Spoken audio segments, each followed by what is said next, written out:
Ever been alone on a rainy night? Think again. Welcome to Whispers at Night, where we bring you true horror stories, researched and documented. Tonight, we're diving into the darkness that lurks just outside your window when the storm clouds gather. Hit subscribe and ring the bell. We upload spine-chilling true stories weekly. Turn off the lights, listen to the rain, and prepare yourself. This is Verified Fears, where every nightmare is real. Story 1 begins now. It was only a few months ago, but the memory still clings to me like a shroud, a cold, damp presence that refuses to dissipate. My life operates on a nocturnal rhythm, a consequence of my overnight job at a sprawling warehouse. I am a creature of the night, sleeping through the sun-drenched hours and awakening as dusk bleeds into darkness, typically from 6 p.m. until the early hours of 9 or 10 a.m. This schedule, a self-imposed discipline, I maintain even on my days off, a futile attempt to trick my body into a semblance of normalcy. This particular night, the warehouse hummed with its usual mechanical symphony until 4 a.m. The moment my shift ended, a profound weariness settled into my bones, a fatigue that promised a deep, dreamless sleep. The drive home was a blur of empty, rain-slicked roads, the silence of the pre-dawn hours broken only by the rhythmic whisper of my tires. I pulled into my driveway at precisely 4:15 a.m., the world outside a canvas of muted greys and the lingering scent of damp earth. But as my headlights cut through the gloom, a jarring anomaly shattered the quiet solitude. A car, parked, right next to my driveway. My foot instinctively eased off the accelerator, the vehicle crawling forward as I strained to make sense of the intrusion. It was an old black sedan, its windows so heavily tinted they swallowed the faint light, rendering the interior an impenetrable void. Its lights were off, a dark, silent sentinel in the pre-dawn stillness. I pulled into my garage, the familiar grind of the door a comforting sound, and before it fully descended, I cast one last uneasy glance down the driveway. The sedan remained, an ominous shadow. My neighborhood, designed with a generous hand, boasted ample spacing between homes. Parking was never an issue. Visitors could easily pull up directly in front of their destination. This made the sedan's presence all the more unsettling. Why here? Why so close to my house when a multitude of empty spaces stretched along the road? Initially, I rationalized it, a desperate attempt to quell the prickle of unease. Perhaps a neighbor had a late-night gathering, and the closer spots were taken. A plausible, if flimsy, explanation. An hour later, as the first tendrils of dawn painted the sky, I found myself drawn to the window, a morbid curiosity compelling me to check. The car was gone. A wave of relief, potent and immediate, washed over me. The rest of that day unfolded as usual. I slept until 6 p.m., the exhaustion of the previous night finally claiming me, then prepared for another shift. As I backed out of my driveway, the space beside it was empty, a blank canvas where the dark sedan had been. There was no reason, I told myself, to dwell on it any further. My next work night was a grueling marathon, each hour stretching into an eternity. The promise of a day off, a brief respite from the relentless grind, was the only thing that propelled me forward. Finally, the shift ended, and I began the familiar drive home. Again, the roads were deserted, the world hushed in the deep embrace of night. But as I turned onto my street, a cold knot tightened in my stomach. There it was, the same old car, parked in the exact same spot as the night before. I repeated my previous ritual, slowing as I passed, my gaze fixed on the impenetrable windows. No change. Still dark, still silent, still an enigma. This time, however, a bolder, more desperate need for answers propelled me. After parking in the garage, I walked down to the end of my driveway, a strange mix of fear and defiance coursing through me. As I approached, a flicker, a movement. Inside the car, behind the tinted glass, it was fleeting, a mere ghost of a glimpse caught in the periphery of my vision. A reflection, I tried to convince myself. A trick of the light on the wet surface of the window. But the doubt lingered, a cold whisper in the back of my mind. I stopped perhaps 10 feet from the car, an invisible barrier of apprehension preventing me from drawing any closer. The thought of someone lurking within, watching, sent a shiver down my spine. Even from this distance, the car remained an unyielding mystery. Before retreating to the false security of my home, I made a snap decision. My phone, a silent witness, captured an image of the license plate. A precaution, I told myself, a safeguard against a recurring problem. I never truly believed I'd need it. Better safe than sorry, though. A hollow comfort. Back inside, the house felt colder, the silence heavier. Just like the previous night, I checked again a while later. The car was gone. It was undeniably strange, unsettling, but it wasn't actively harming me. What else could I do? I made a quick dinner, the mundane act, a desperate attempt to anchor myself in reality, and watched television for a couple of hours. The flickering images, a distraction from the gnawing unease. Sleep eventually claimed me, a fitful slumber until 6 or 7 p.m. The sun had already set when I awoke, plunging the world back into the familiar embrace of twilight. With the night off, I embarked on my usual long walk around the neighborhood, a ritual meant to clear my head and stretch my legs. When I left the house, the space beside my driveway was empty. But when I returned an hour later, the familiar black sedan was there. Again, in the same damn spot. A wave of exasperation, tinged with a growing dread, washed over me. I had just traversed the entire neighborhood, and aside from a stray car or two, the streets had been eerily deserted. Why was this one always here? Always in front of my house? Always at night? This time, I approached with a grim determination. I walked right up to the window, cupping my hand above my eyes, pressing it against the glass to block out the reflection. I peered into, the darkness, my breath fogging the cold surface. The car was empty. No one. Nothing. No clues, no hints, just an unsettling void. It was one of those bizarre, infuriating situations where the threat was palpable, yet intangible. It wasn't directly harming me, but its persistent presence was a slow, insidious poison, eroding my sense of security. I retreated back into the house, my mind racing. The first thing I did was grab my phone, which I'd left charging on my nightstand during my walk. As I picked it up, an unusual notification flashed across the screen. A motion detection alert from one of my security cameras. I had a camera on my front porch, but it was strategically angled to only capture activity directly at the door. It never triggered unless someone was right there. I also had 3 cameras inside my home, strategically placed in the main rooms.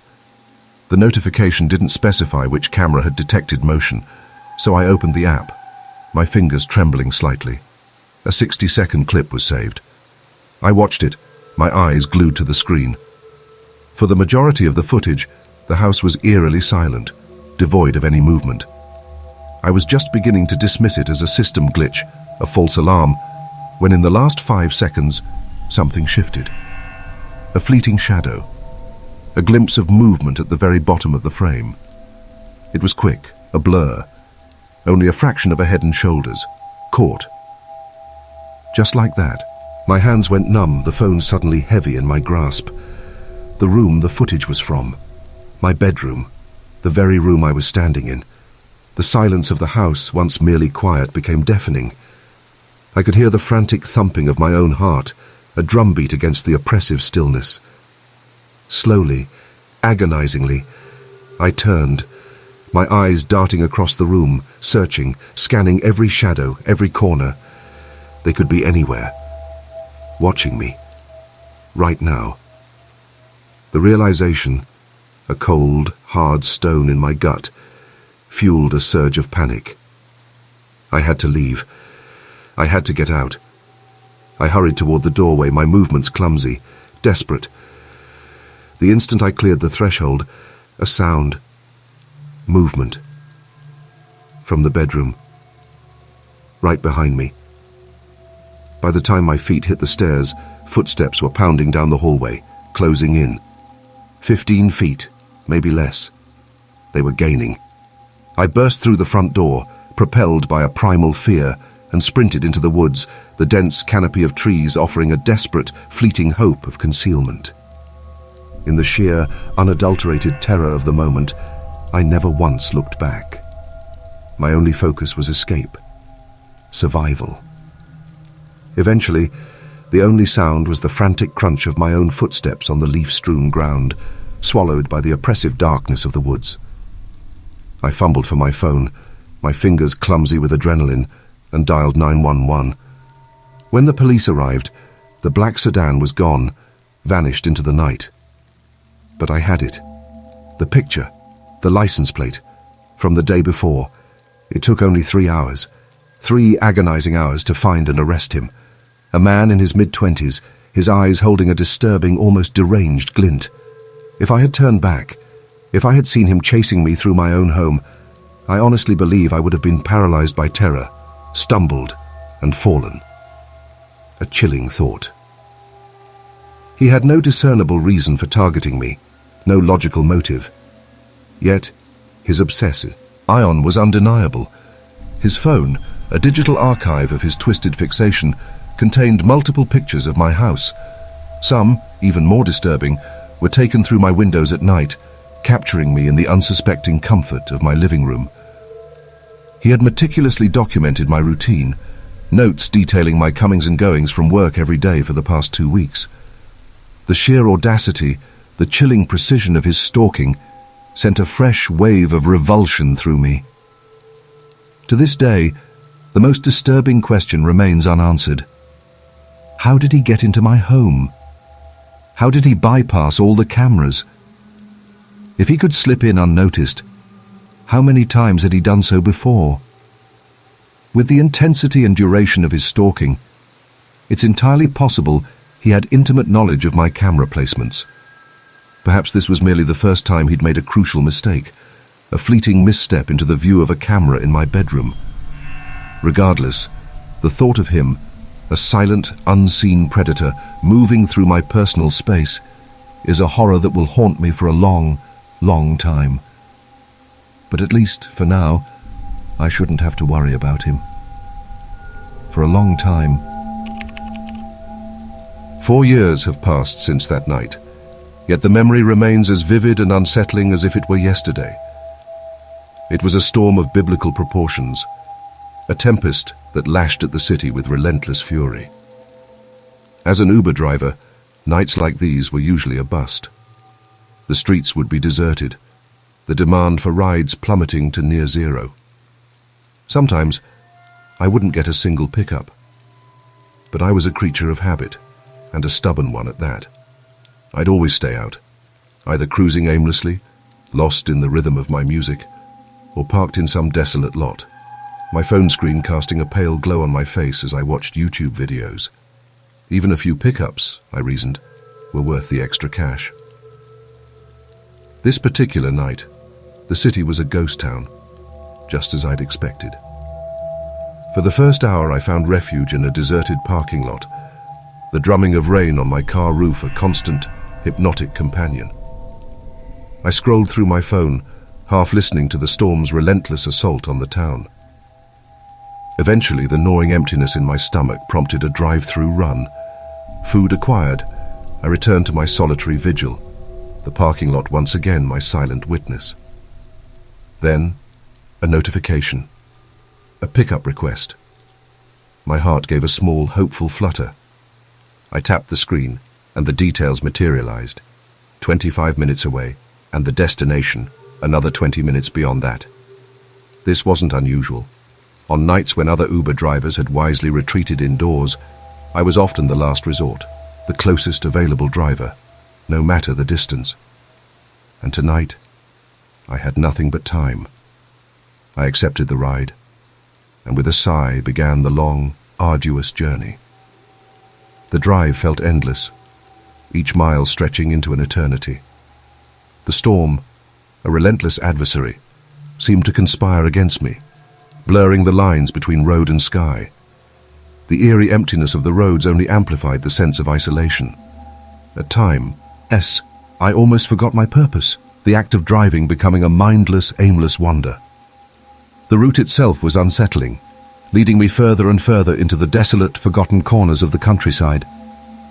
I wasn't even sure I'd ever ventured this far in this direction before. There was nothing out here, just an oppressive, inky blackness, punctuated by the occasional flash of lightning. After what felt like an eternity, but was in reality about 35 minutes, I arrived at the pinpointed location. It was a crossroads, two lonely ribbons of asphalt intersecting in the middle of absolute nowhere. Empty fields stretched out on either side, swallowed by the darkness, and beyond them, the skeletal silhouettes of trees. And most importantly, no one. I confirmed my arrival on the app, then sat there, engine idling, staring out into the storm-swept void. What in God's name were they doing out here, in this weather? After a minute of fruitless searching, I glanced down at my phone, my thumbs hovering over the keyboard, ready to text them. Just then, a movement in my side mirror. A figure emerging from the swirling rain and fog, approaching my car. They opened the door and slid into the back seat. I had no idea where they'd come from. I hadn't seen them on the road or even lurking among the trees. The man was utterly drenched, his clothes clinging to him like a second skin. His face, illuminated by the dim interior light, held a disturbed, almost angry expression. "You ordered the Uber?" I asked, my voice betraying a hint of unease. He didn't answer directly. Instead, he uttered my first name, a guttural confirmation that sent a shiver down my spine. He was the right guy. I put the car in drive, the tires crunching on the wet gravel as we pulled away from the desolate crossroads. Minutes bled into an unsettling silence. Something about him felt off. He sat in the middle of the back seat, directly in my rearview mirror, his reflection a constant, unsettling presence. There was an uneasy vibe about him, a palpable sense that he was up to something. I wanted to ask him what brought him out to this God-forsaken place, why he was standing in the pouring rain in the middle of nowhere. But a primal instinct warned me against it. I didn't want to cause any trouble. Not with this man. As we drove deeper into what appeared to be even more uninhabited territory, the urge to break the silence became overwhelming. Perhaps an answer, any answer, would alleviate the growing dread. "Hey, so what brings you out here anyway? I mean, with the storm and all," I ventured, forcing a friendly tone into my voice. I glanced at him in the mirror. His eyes, dark and unreadable, darted away from mine. He looked as if he was about to speak, then thought better of it. He completely ignored my question, his silence a heavy, suffocating blanket. His suspicious demeanor only intensified my unease. And then, it got worse. He began to fidget, his gaze flitting around the car, his eyes constantly returning to my reflection in the mirror. The rain hammered against the windshield, a relentless drumbeat that made it impossible to focus on anything but the road. It was unnerving, this inability to see what he was doing behind me, what he was planning. My heart pounded against my ribs, a frantic bird trapped in a cage. Suddenly, his voice, a low, gravelly rumble, broke the oppressive silence. "Drop me off. Here." Confusion warred with the rising tide of fear. "Are you sure?" I began, but he cut me off, his voice rising, a raw, demanding edge to it. "Drop me off here!" Something was profoundly wrong. I wanted no part of it. I pulled over to the side of the deserted road, the car hissing to a stop. He moved towards the door, his hand reaching for the handle. But then, his eyes, cold and calculating, flickered to my phone, resting on the center console, the Uber app still open, displaying his name. He hesitated, his hand hovering over the door. A brief, agonizing pause. Then he pulled out his own phone, checking something on it, his gaze still fixed on my device. In that moment, a chilling realization dawned on me. I knew exactly what was going through his head. The app. It had his full name. Everything. Whatever dark purpose had brought him out here, whatever sinister act he was about to commit, it would be linked directly back to him. The knowledge, a cold, hard truth, settled in my gut the second I saw his eyes lock onto my phone. The realization, a dawning horror, spread across his face. Don't worry. I'll cancel the ride from my end. It won't charge you, I stammered, hoping to redirect his thoughts, to somehow feign ignorance, to make him believe that by cancelling the ride, his information would be erased, his connection to me severed. He glared at me, his eyes still angry, still dead. After a few more seconds of agonizing hesitation, he pushed the door open and stepped out. He walked into the storm, swallowed by the fog and rain within seconds, a phantom disappearing into the tempest. I didn't wait. I drove away immediately, before he could change his mind, before he could decide that I was a loose end. Even though I had no concrete evidence, no proof of his intentions, I reported his behavior to the police. You just never know. Days passed, a tense, anxious blur, until the call came. A call that confirmed my deepest fears. Someone had gone missing that night. Last seen near the forest, just off the road where I had picked him up. The police were calling for more information, for any detail that might shed light on the disappearance. I told them everything, every unsettling detail, every chilling nuance of our encounter. But it was no use. They never found him, or anything else. The storm, a cruel accomplice, had washed away any tracks, any evidence. By the time the search parties were mobilized, the forest had reclaimed its secrets. They never found the missing person, and they never found the man I picked up. I was the last known person to encounter him. I often wonder in the quiet, dark hours of the night how lucky I truly was. How close I came to becoming another statistic, another missing person swallowed by the storm, another victim of the silent, angry man in the back seat of my car. It was a Tuesday, I think, or maybe a Wednesday. The days blur together when you're constantly battling the elements. Early April, and the sky had decided to weep incessantly, turning the world outside into a soggy, miserable mess. My job, a peculiar blend of indoor and outdoor tasks, became 100 times worse in the rain. By the time my shift ended at 6 p.m., I was utterly drained, my uniform clinging to me, heavy with dampness and exhaustion. The 30-minute drive home through a relentless downpour felt like an odyssey. My house, a solitary haven, was nestled deep within the rural embrace of the town, far from the city's harsh lights. As I turned onto my long, unpaved driveway, now a treacherous ribbon of mud, something caught my eye. Another set of tracks, fresh, like another car had recently navigated this muddy path. I dismissed it, attributing it to the mail truck, or perhaps a delivery. But when I reached my doorstep, there was no mail, no packages. Odd. From the tracks, it looked as though the vehicle had simply driven up to the house, executed a three-point turn, and left.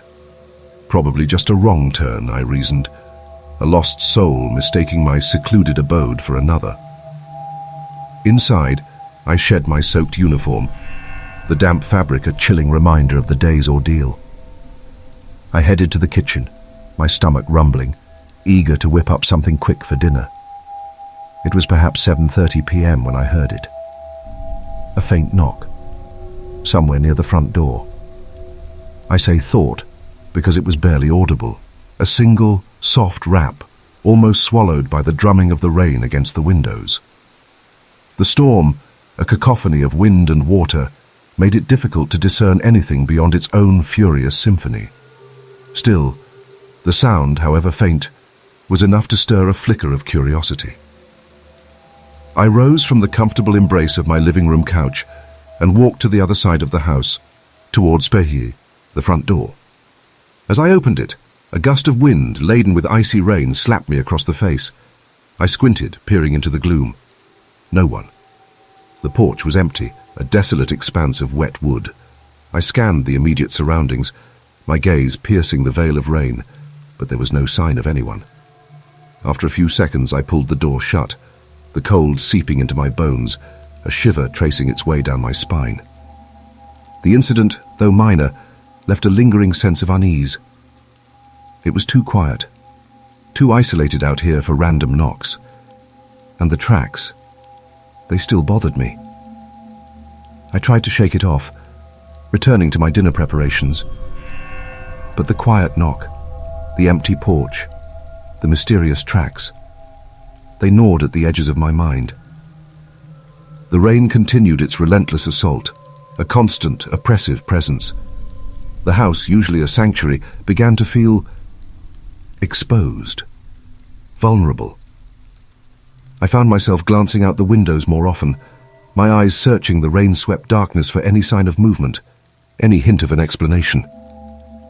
The night stretched before me, long and dark, filled with the unsettling symphony of the storm and the growing unease within me. Every creak of the house, every whisper of the wind, seemed amplified, distorted into something sinister. I was alone, truly alone, in the heart of the storm, and a chilling thought began to take root. Was I truly alone? Or was someone, or something, out there, watching, waiting in the relentless rain? As the hours crawled by, the rain showed no signs of abating. The wind howled like a banshee, rattling the windows, and the old house groaned in protest. I tried to distract myself, reading a book, then watching television, but my mind kept drifting back to the strange events of the evening. The faint knock, the empty porch, the mysterious tracks in the mud. They were small things, insignificant perhaps, but together they wove a tapestry of unease that tightened around me with each passing moment. I kept telling myself it was just the storm, my imagination playing tricks on me, but a cold dread was beginning to settle deep in my stomach. Around midnight, the power flickered, then died. The house was plunged into an inky blackness, broken only by the occasional flash of lightning that illuminated the rain-streaked windows like ghostly eyes. My heart hammered against my ribs.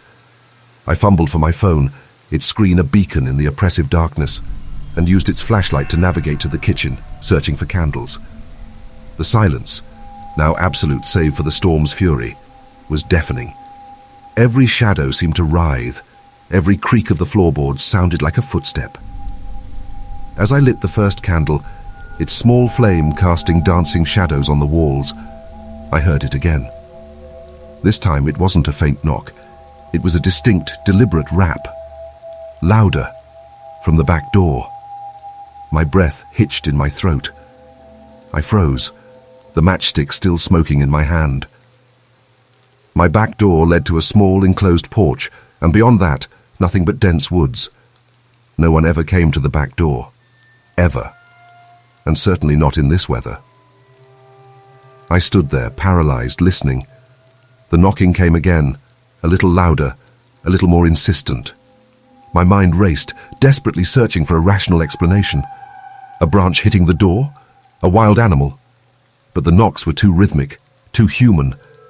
My hand, I instinctively reached for the heaviest frying pan on the counter. My heart pounded a frantic rhythm against my ribs.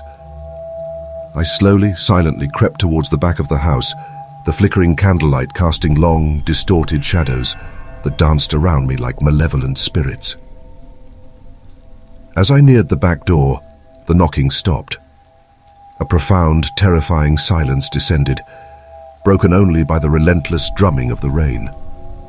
I pressed my ear against the cold wood, straining to hear anything, any sound that would betray the presence of whatever was out there. Nothing. Just the wind and the rain. I waited, my muscles tensed, every nerve ending screaming. Minutes stretched into an eternity. Then, a faint scratching sound, like fingernails on wood.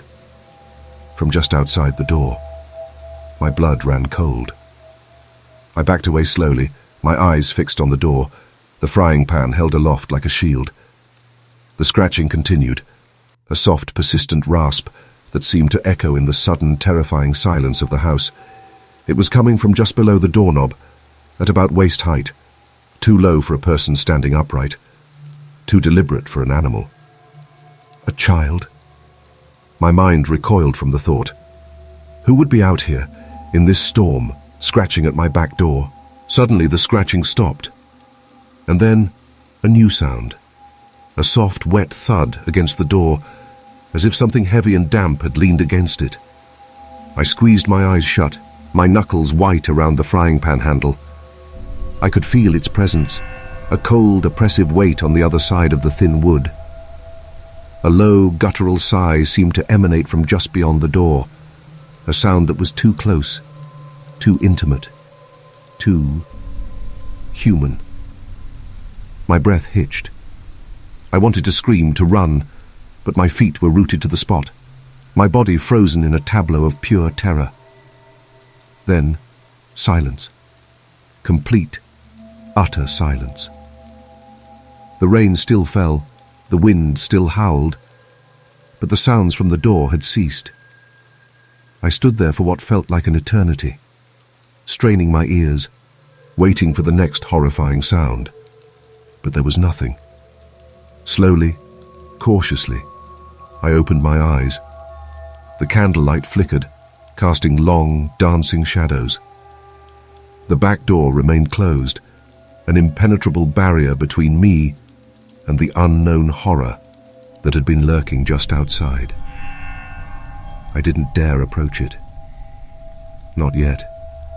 Not ever, if I could help it.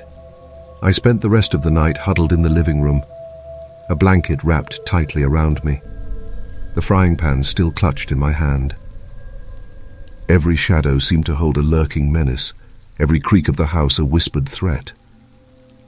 The storm raged outside, a fitting backdrop to the terror that had seeped into my home. When the first faint light of dawn finally pierced the darkness, I was still awake, exhausted but wired, my eyes red-rimmed and bloodshot. The rain had finally stopped. The world outside was a muted grey, the storm having washed away the night's horrors, leaving behind only a chilling memory. I cautiously approached the back door, my heart pounding. I peered through the small window, my breath fogging the glass. Nothing. Just the muddy ground, still pockmarked with the mysterious sea. Our tracks. I slowly, carefully, unlocked the door and pushed it open, just a crack. I scanned the porch, then the woods beyond. Nothing. No sign of what had been there. No footprints, no disturbed mud. Nothing. It was as if the entire terrifying encounter had been a figment of my storm-addled imagination. But I knew better. The cold dread that still clung to me, the phantom echo of those scratches and that wet thud, they were real, and they would haunt me long after the rain had stopped, long after the sun had returned. I still live in that house, but every rainy night, every creak of the floorboards, every whisper of the wind, brings back the chilling memory of the night I was truly alone, and yet not alone at all. The memory of the silent, unseen presence that had come knocking at my door, a terrifying reminder that some horrors don't need to be seen to be real. They just need to be felt. And I felt it, deep in my bones. And I still do.